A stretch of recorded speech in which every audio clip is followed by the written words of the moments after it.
Jike huyu wa Moose ametumia mwaka mzima akiwa peke yake. Sasa msimu wa vuli umefika na anatamani kuwa mama. Na sasa yeye ndiye anayevuta kila mmoja. Dume huyu mkubwa amekuwa akimfuata kwa siku kadhaa. Ana pembe kubwa zenye urefu wa futi 5, ingawaje zinaweza kufikia hata futi 6.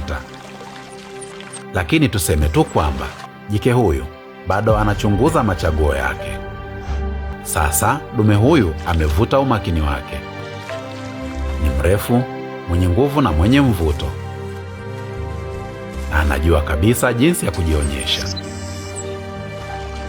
Anavutia, lakini kama akizaliana sasa, mtoto wake atazaliwa katikati ya majira ya baridi. Na huenda asinusurike.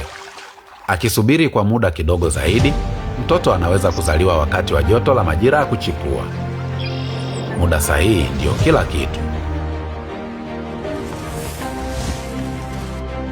Baada ya mwezi mmoja, mambo yanaanza kuwa ya ajabu kidogo.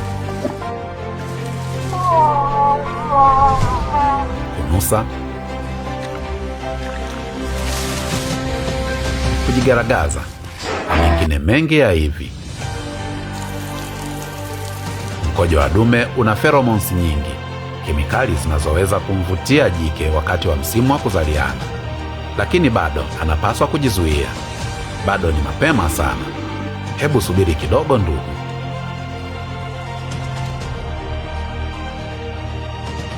Kadiri hali ya hewa inavyozidi kuwa baridi, siku pia huwa fupi. Hicho ndicho kiashiria ambacho jike amekuwa akisubiri. Sasa yuko tayari. Na madume wote wanalijua hilo. Misuli ya shingo zao imeongezeka karibu mara 2 wakati wa kiangazi, ikiwa imejiandaa hasa kwa wakati huo. Wanatumia nguvu kubwa ya takriban paundi 1600 katika mapambano hadi kufikia ukomo wa nguvu zao. Pembe hizo zitakuwa tena.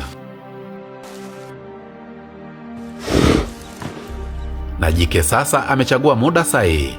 Mtoto wake atazaliwa baada ya takriban miezi 8, wakati ambao mazingira yatakuwa bora zaidi kwa maisha yake. Wakati mwingine kusubiri ndio siri ya mafanikio. Muda sahihi unaweza kuamua kati ya mafanikio au kushindwa.